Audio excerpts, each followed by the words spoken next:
প্রিয় দর্শক, এই মুহূর্তে যে যেখান থেকে এই অনুষ্ঠানটি দেখছেন, আপনাদের সবাইকে সাদর আমন্ত্রণ জানাচ্ছি পবিত্র মাহে রমজান উপলক্ষে মিশরের ইসলামিক স্থাপত্য ও ঐতিহাসিক স্থানসমূহের উপর নির্মিত ডিবিসি এর বিশেষ ইসলামিক আয়োজন স্যাভলন হ্যান্ডওয়াশ নিবেদিত আরবের পথে প্রান্তরে, powered by Shinex floor cleaner.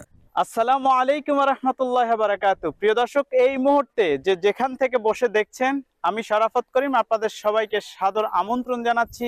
দর্শক, আজকের পর্বে আপনাদেরকে নিয়ে এসেছি মিশরের গিজাতে অবস্থিত ঐতিহাসিক পিরামিডে। দেখুন, আমার পেছনে অবস্থিত এই পিরামিড।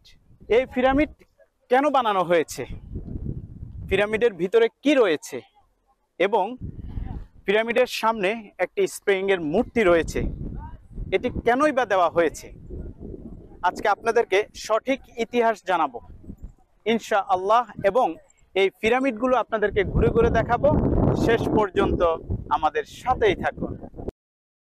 সুপ্রিয় দর্শক ও শ্রোতা, আজকের পর্বে আপনাদেরকে আমরা নিয়ে এসেছি পৃথিবীর প্রাচীন শতাশ্চর্য দ্য গ্রেট পিরামিড অব ইজিপ্টে। নীল নদের অববাহিকায় গড়ে ওঠা হাজার বছরের প্রাচীন সভ্যতার নিদর্শন এটি। ফারাও কারুকার্য শিল্প, স্থাপত্য কলার নিদর্শন হিসাবে আজও ইতিহাসের পাতায় তাদের শৌর্যবীর্যের পরিচয় বহন করে। মিশরের অনেকগুলো পিরামিড রয়েছে, তার মাঝে সব থেকে উঁচু পিরামিড হলো গিজায় অবস্থিত কুফু এবং খাফরে এবং মানকাউরে। সেই সাথে আপনাদের আরো দেখাবো স্টেপ পিরামিড বা হারাম মালিক জোসার। তৃতীয় রাজবংশের প্রথম ফারাও জোসের তার আমলে সাকারাতে নির্মিত স্টেপস পিরামিড পৃথিবীর প্রথম স্থাপনা, যেটি সম্পূর্ণভাবে পাথরের দ্বারা নির্মিত, যার উচ্চতা প্রায় 62 মিটার। আজ থেকে প্রায় 4700 বছর পূর্বে এই স্টেপ পিরামিডের নকশা করেন প্রাচীন মিশরের স্থাপত্য প্রকৌশলী ইমহোতেপ। তিনি মিশরের ফারাওদের চ্যান্সেলর হিসেবে নিয়োজিত ছিলেন। এছাড়াও তিনি সূর্য দেবতা রা এর মন্দিরের প্রধান পুরোহিত ছিলেন। তাকে প্রাচীন পৃথিবীর অন্যতম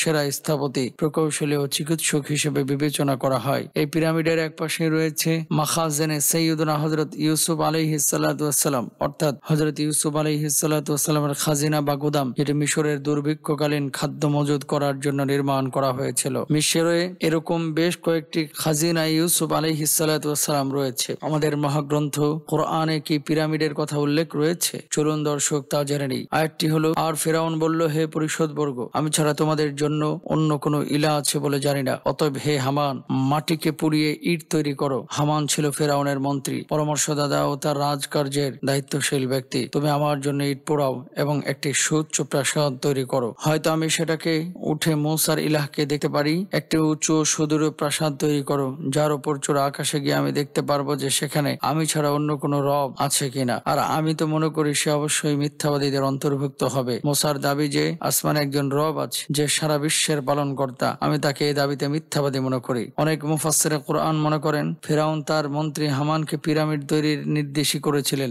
এই পিরামিড গুলোই শত শত বছর ধরে দাঁড়িয়ে আছে। প্রাচীন মিশরীয়দের ধর্ম বিশ্বাসের একটি গুরুত্বপূর্ণ অংশ ছিল পুনর্জন্মে বিশ্বাস। তারা বিশ্বাস করত মৃত্যু পরবর্তী জগতেও প্রয়োজন হবে ধন দৌলত ও অন্যান্য জাগতিক বিষয়ের। তাই রাজা ও রানীদের মৃত্যুর পর মৃতদেহের সঙ্গে দিয়ে দেওয়া হতো সোনা, রূপা ও মূল্যবান রত্নাদি। তাদের দেহকে মমি বানিয়ে সংরক্ষণ করা হতো। তাদের সব দাস দাসীকে হত্যা করা হতো, যাতে পরকালে তাদের সেবার অভাব না হয়। এবং সমাধিসৌধ বা পিরামিডে মৃতদেহগুলোকে সমাহিত করার আগে মমি তৈরি করা হতো। মমি তৈরি করার পেছনে ছিল এক অভিনব পদ্ধতি। মমিগুলো এমন ভাবে সংরক্ষণ করা হতো যাতে সেগুলো পচে গলে নষ্ট না হয়ে যায়। কিন্তু সমস্যা ছিল, এই মমি অন্যান্য মূল্যবান সামগ্রী একটি নিরাপদ স্থানে না রাখলে চুরি হয়ে যাওয়ার ভয় আছে। তাই পিরামিড তৈরির আগে নির্মাণ করা হতো ট্রপিজয়েড আকৃতির মাস্তাবা নামক সমাধি। প্রাচীনকালে মাস্তাবায় রডের ব্যবহার ছিল না, সে কারণে এই মাস্তাবাগুলো বেশি উঁচু বানানো ছিল অসম্ভব। কালক্রমে এই মাস্তাবাগুলোর পরবর্তী স্টেপ পিরামিডের ডিজাইন জনপ্রিয় হতে লাগলো। এর পেছনের মূল কারণ ছিল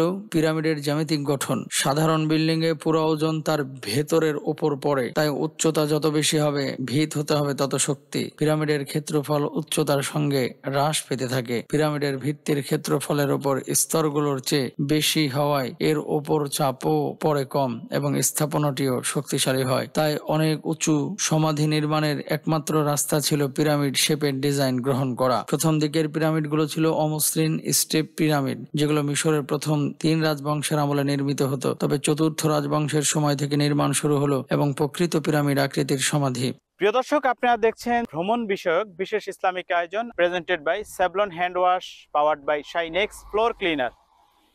দর্শক, সময় হয়েছে বিরতিতে যাওয়ার, নিশ্চিত ছোট্ট একটি বিরতি, পিছিয়ে একটু পরেই আমাদের সাথেই থাকুন। প্রিয় দর্শক, বিরতির পর আবারও সবাইকে স্বাগত জানাচ্ছি। আপনারা দেখছেন ভ্রমণ বিষয়ক বিশেষ ইসলামিক আয়োজন presented by Savlon hand wash, powered by Shinex floor cleaner.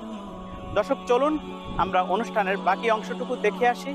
আপনাদেরকে এ পর্যায়ে আমরা নিয়ে যাব পিরামিডের ভিতরে কি রয়েছে এবং পিরামিডের ভিতরে কি কি আছে, এগুলো আপনাদেরকে দেখাবো।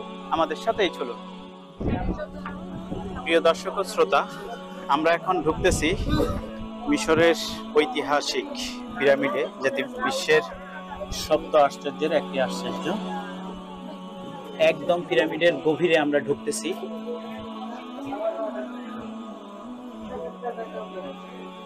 চলুন এবার জেনে নিব ফেরাউন বা তার ফারাও সম্রাট সম্পর্কে। ফেরাউন কোনো ব্যক্তির নাম নয়, এটি তৎকালীন মিশরের সম্রাটদের একটি উপাধি। কিপ্তি বংশীয় এই ফারাও সম্রাটগণ কয়েক হাজার বছর মিশর সহ আফ্রিকা, এশিয়ার পশ্চিমাঞ্চল শাসন করেছেন। মিশরের নীল নদের অববাহিকায় প্রায় 5000 বছরের মিশরীয় প্রাচীন সভ্যতা গড়ে উঠেছিল। ফারাও সাম্রাজ্য যা ছিল পৃথিবীর সবচেয়ে বড় সভ্যতা, মিশর সভ্যতা সমৃদ্ধির সর্বোচ্চ শীর্ষে পৌঁছে গিয়েছিল। আধুনিক যুগে মডার্ন পৃথিবী বলতে আমরা যেটা বুঝি, ফারাওদের মিশর ছিল তৎকালীন সময়ের পৃথিবীতে প্রভাবশালী সাম্রাজ্য। লাশ মমি করা, পিরামিড তৈরি আর তাদের টম্বের মাঝে পাওয়া নিদর্শনগুলোই ছিল সেই সময়কার বৈজ্ঞানিক উন্নতি এবং উৎকর্ষতার প্রমাণ বহন করে। কিছু স্কলারের মতে হযরত মূসা আলাইহিস সালাতু ওয়াস সালামের সময় পরপর দুজন ফেরাউন ছিল।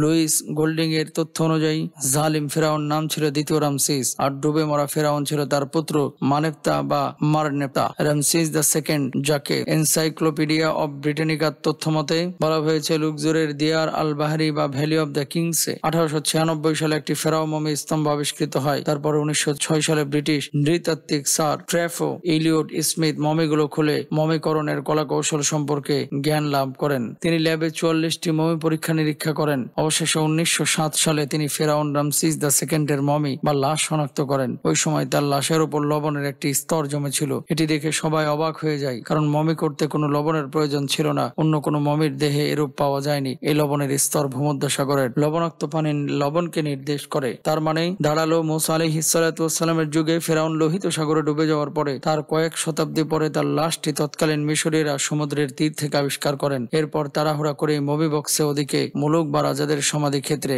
সমাহিত করা হয়। ইজিপশিয়ান ন্যাশনাল সিভিলাইজেশন মিউজিয়ামে সংরক্ষিত রয়েছে ফারাওদের রাজাদের মমিগুলো, কিন্তু সব ফারাওদের স্বর্ণখচিত এক ডিজাইনের হলেও রামসিস দ্য সেকেন্ডের মমি সাধারণ কাঠের তৈরি। ফারাও সম্রাটদের মাঝে সব থেকে শক্তিশালী ও প্রভাবশালী ফারাওদের মমি বক্স নিশ্চয় স্বর্ণখচিত এবং তুতানখামুনের 90 কেজি স্বর্ণের মমি বক্সের চেয়েও অনেক মূল্যবান হওয়ার কথা ছিল, কিন্তু এটাই প্রমাণ করে যে তাকে সমাহিত করাটা পরবর্তী মিশরীয়দের হাতে হয়েছিল। ইতিহাস এটাই বলা হয়েছে, আল্লাহ ভালো জানেন। ফেরাউনের মমি কয়েক হাজার বছর ভূমধ্যসাগরের পানিতে ডুবেছিল না, তার শরীরে কোনো অংশ মাছে খেয়েছে না ক্ষতি সাধিত হয়েছে, এমনকি আর চুলগুলো তার তাজা যুবকের ন্যায় আজও দৃশ্যমান। সূরা ইউনূসের 92 নম্বর আয়াতে আল্লাহ তাআলা ইরশাদ করেন, আজ আমি তোমাদের দেহকে বাঁচিয়ে দিলাম যাতে তুমি পরবর্তীকালের মানুষের জন্য দৃষ্টান্ত হতে পারো। সূরা ইউনূস আয়াত 92। প্রিয় দর্শক, এতক্ষণ যাবৎ আপনারা দেখছিলেন ভ্রমণ বিষয়ক বিশেষ ইসলামিক আয়োজন presented by Savlon hand wash, powered by Shinex floor cleaner. প্রিয় দর্শক, দেখতে দেখতে আমরা অনুষ্ঠানে একেবারে শেষ প্রান্তে চলে এসেছি। আজকের মতো বিদায় নিচ্ছি মিশরের গিজায় অবস্থিত ঐতিহাসিক প্রাচীন এই পিরামিড থেকে। ইনশাআল্লাহ আগামীকাল আবারও একই সময় একই চ্যানেলে নতুন আরেকটি পর্ব নিয়ে আপনাদের সামনে হাজির হব। সে পর্যন্ত আল্লাহ সুবহানাহু ওয়া তাআলা আমাদের সবাইকে ভালো রাখুক, সুস্থ রাখুক। আসসালামু আলাইকুম ওয়া রাহমাতুল্লাহি ওয়া বারাকাতুহু।